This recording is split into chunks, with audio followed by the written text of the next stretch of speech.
Hey everyone, welcome back to Corporate Decoder, the place where we unravel the mysteries of big business by diving into the very documents they file with regulators. And today we have a doozy, a report that dropped on the 11th of December 2025 that is absolutely packed with information about Meshflow Acquisition Corp, making its grand entrance into the public markets its IPO time. And we are going to dissect what that means for you and the company. So this document is a current report filed by Meshflow Acquisition Corp. Think of it as a company saying, hey, something big just happened, and the public needs to know about it, and what big thing happened? Well, on the 11th of December 2025, they wrapped up their initial public offering, or IPO. This is when a private company first sells its shares to the public, allowing anyone to buy a piece of it. They are operating under the rules of the US Securities and Exchange Commission, or SEC, which is the government agency that oversees the stock market to make sure everything is fair and transparent. The report itself is dated the 17th of December 2025, but the key event, the IPO, happened all the way back on the 11th of December 2025.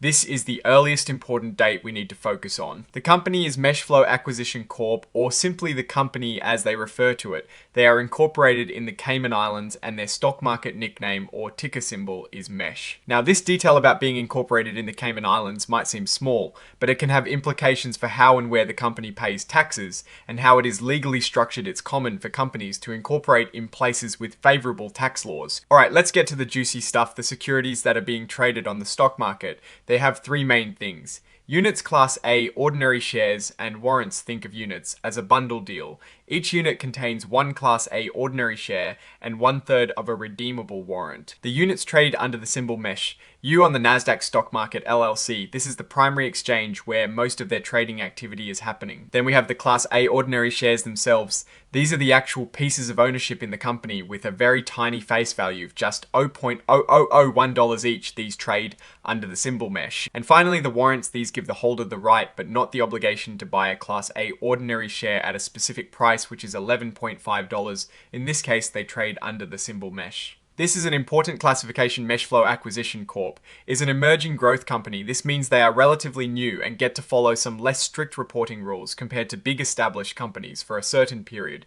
This can allow them to focus more on growing their business rather than extensive compliance. That checkmark means they are indeed taking advantage of this status. This section is where they lay out the details of the IPO. They announced that on the 11th of December 2025, they successfully completed their IPO, selling 34.5 million units. This includes an additional 4.5 million units that were sold, because the underwriters exercised their option to buy more shares. This is usually a sign that there was strong demand for the offering. Each unit was sold at $10. This means they raised a massive $345 million just from the units alone. This is a huge amount of money for a new company. But wait to read more, they also completed a private sale called a private placement of 5.33 million warrants to their main sponsors. And the underwriters, this private sale brought in another $8 million at $1.5 per warrant. This is a way for the insiders and early supporters to get involved and for the company to get some extra cash before or during the IPO. Now, what happens with all that money? Well, a significant chunk of it, $345 million, which includes some fees for the underwriters, has been placed in a special trust account with a company called Continental Stock Transfer and Trust Company. It's like a secure bank account for the IPO funds.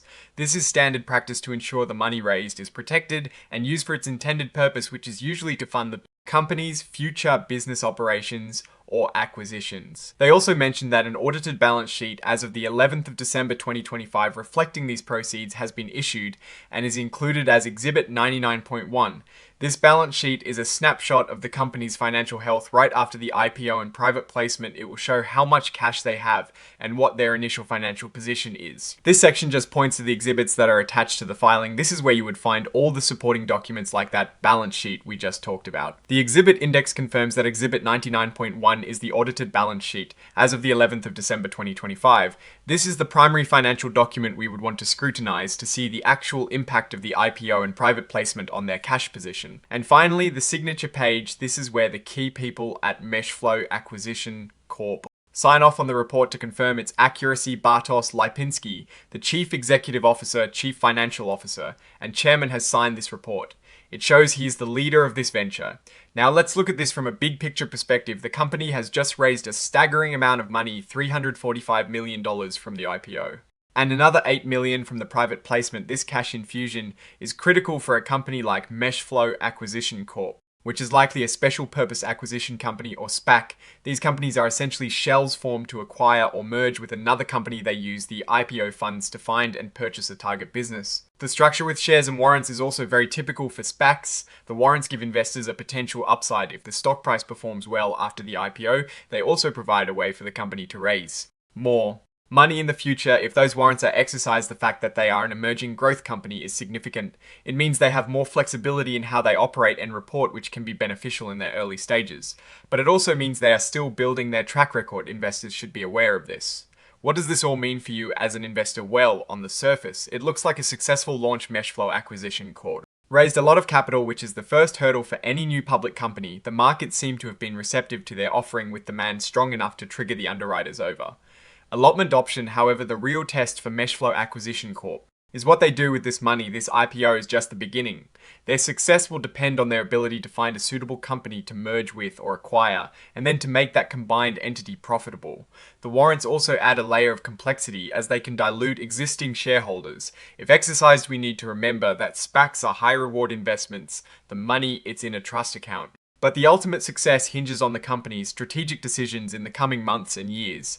The balance sheet will be crucial to see exactly how much cash they have at the start and how they intend to deploy it. So to wrap up, Meshflow Acquisition Corp has had a very successful IPO, raising substantial funds. This sets them up for their next phase, which is likely finding a target company to merge with. Investors should watch closely how they use this capital and what acquisitions they pursue. The high number of warrants also suggests a focus on future growth and potential dilution. What do you think about this IPO performance and the SPAC structure? Let us know your thoughts in the comments below. If you found this breakdown helpful, give this video a thumbs up and subscribe for more deep dives into the financial world. Don't forget to join our Discord community, linked in the description, for more discussions and insights. Thanks for watching, and we'll see you in the next episode of Corporate Decoder.